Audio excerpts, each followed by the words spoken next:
നമസ്കാരം KSEB. ഇതെന്താ current ഇല്ലാത്തത്? മാഡം എവിടുന്നാ വിളിക്കുന്നത്? കൂരാച്ചുണ്ട് കേളോത്ത് വയലിൽ നിന്ന്. മാഡം ആ ഭാഗത്തെ ടച്ചിങ്സിന്റെ പണിയുണ്ട്, അതുകൊണ്ടാണ് കറണ്ട് ഇല്ലാത്തത് കേട്ടോ. ഏത് നമ്മൾ തൊട്ട് കൂട്ടുന്ന ടച്ചിങ്സോ?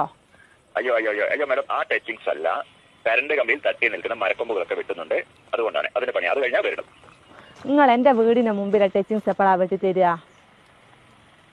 നിങ്ങളെ വീട് കറക്റ്റ് ഏരിയ ഒന്ന് പറയാവോ? കണ്ണാടിപ്പാറ പള്ളീന്റെ അടുത്ത്. കണ്ണാടിപ്പാറ പള്ളിയുടെ അടുത്ത് ഏകദേശം ഉച്ച 2 മണി കഴിയും കേട്ടോ. അല്ലോ, നിങ്ങളൊരു 11 മണിക്ക് മുമ്പായി വന്നിട്ട് എന്റെ ആ ടച്ചിങ്സ് ഒന്ന് വെട്ടി തന്നിട്ടുണ്ട്, എനിക്ക് കറി വെക്കായിരുന്നു. മാഡം ഈ കറിവെക്കലും നിങ്ങൾ ഈ ടച്ചിങ്സും തമ്മിൽ എന്താണ് ബന്ധം? അത് എന്റെ മുരിങ്ങേന്റെ കൊമ്പ് നിങ്ങളെ കമ്പിമേല തട്ടിക്കെടുക്കുന്നത്, അതൊന്ന് വെട്ടി തന്നിട്ടുണ്ട്. എനിക്ക് അത് ചക്കക്കുരുവിലിട്ട് കറിയും വെക്കായിരുന്നു, മുരിങ്ങേന്റെ ഇല ഉപ്പേരിയും വെക്കായിരുന്നു. മാഡം പരമാവധി വരാൻ പറയാം അവരോട്, ഉച്ചയ്ക്ക് പെട്ടെന്ന് വരാൻ പറയാം കേട്ടോ. അല്ല